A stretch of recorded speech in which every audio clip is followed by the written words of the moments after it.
मालवा निमाड़ के क्षेत्र में जो मुझे समझ में आया था वो ये कि मिलेट्स ही है जो ख़त्म होने के कगार पे था, है ना। और जब मैंने इसको खोजना चालू करी उसको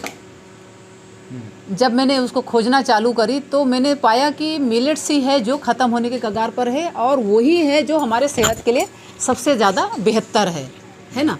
तो इसलिए मैंने कहा कि हम जब खेती करेंगे या जब हम एक मॉडल को रखेंगे लोगों के सामने तो हम मिलेट से शुरू करेंगे, क्योंकि यही एक चीज़ है जो लोगों के सेहत को हमेशा अच्छा रखा है। वो इस बात से समझ में आया था कि जैसे मैंने पहले बताई कि एग्रीकल्चर की जब सेटलमेंट की शुरुआत हुई थी तब यही सब हमारे मोटे अनाज ही अनाज थे। गेहूं तो थे नहीं उस वक्त, बहुत बात की बात है गेहूं वगैरह, लेकिन उस वक्त ये जो मोटे अनाज जिसको आज हम कह रहे हैं वही अनाज उपलब्ध था और उसी से पूरी जीवन की शुरुआत हुई थी। और वही फिर धीरे धीरे गेहूं, चना और बहुत प्रकार के मक्के ये वो फिर बहुत सब होते गए। तो मैंने सोचा कि जो शुरुआती दौर में जिस अनाज को खा के मनुष्य ने अपने आप को ज़िंदा रखने की तमन्ना सोची थी उसी से हम शुरू करें। और वही चूँकि अब रेयर है, मतलब खोजने में भी नहीं मिल पा रहा है। और जब मैं पूछती थी तो लोग कहते थे कि अरे यहाँ तो नहीं है, फलाने जगह पे होगा। तो मैं वहाँ तक जाती थी, 20-20 किलोमीटर पैदल चल के जाती थी, कोई सड़क कोई रास्ता तो था नहीं।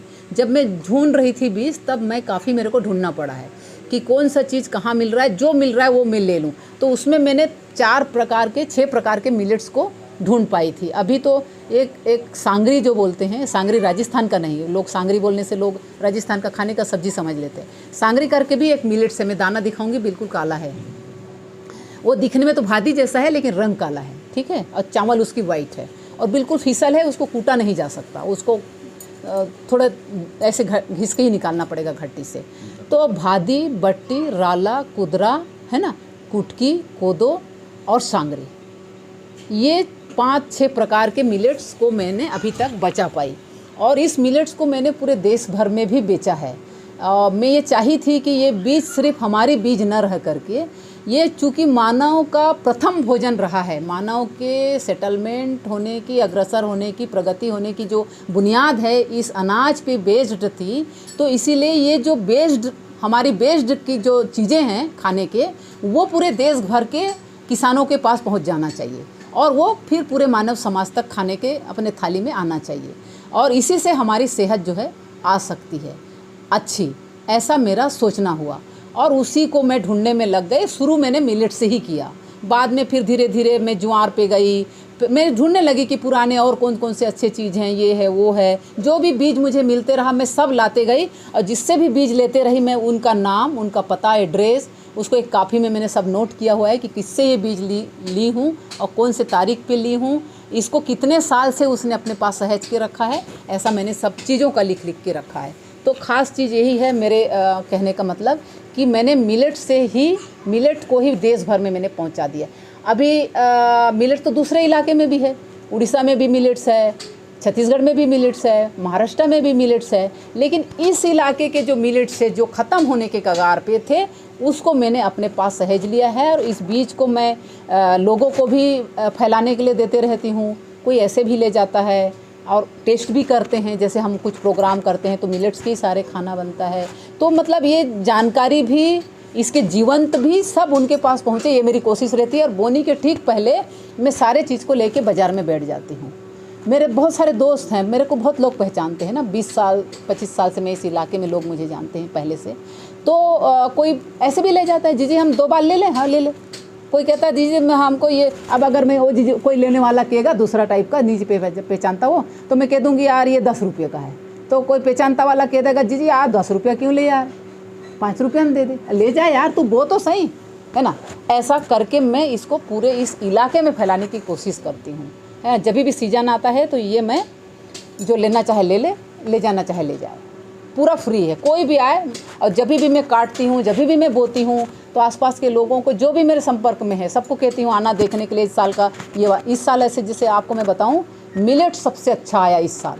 ऐसे ही हर फसल का एक साल होता है, कभी कभी रागी बहुत अच्छा आता है, कभी कभी मिलेट्स बहुत आता है, कभी कभी मक्का, मतलब उसका सबका इस साल तुअर सबसे बढ़िया आया। हमने इसके लिए जीवामृत करके रखे थे कि फूल में कीड़ा लगता है तो लोग पेस्टिसाइड डालते हैं, तो हमको तो डालना नहीं है। तो हमने इसके लिए जीवामृत तैयार करके रखा था, लेकिन वो इतना बढ़िया फल आ गया कि वो जीवामृत अभी भी मेरे पास रखा है ना, डाल नहीं पाई। मैंने कहा अब ज़रूरत नहीं तो क्यों डालें, है ना, दूसरी चीज़ में डाल देंगे ऐसा। तो मिलेट्स ही है जिसको मैंने इस इलाका में बचाई हूँ, फैलाने की कोशिश कर रही हूँ। कई लोग मुझसे आके ले जाते हैं, मैं खुद पहुंचा देती हूँ, उनके पास क्या है वो मैं ले आती हूँ, मेरे पास क्या है मैं वो दे देती हूँ। जिस इलाके से लाई हूँ जब मैं जाती हूँ तो सारे बीज लेके जाती हूँ, जिसको किसको कौन सा चाहिए ले लो इसमें से। अभी जैसे इस बार गई तो मेरे को तो ख्याल में था कि वो मिलेट्स उनके पास है, लेकिन अभी गई 2-3 साल बाद तो पता चला कि है नहीं। तो अभी अब जाऊँगी बोनी के टाइम पे ये सारे मिलेट्स लेके। जिन लोग अपनी तमाम मालवा निमाड़ के इलाके में ये मिलेट्स जो है ये बचा के आपने रखे हुए हैं। हाँ हाँ।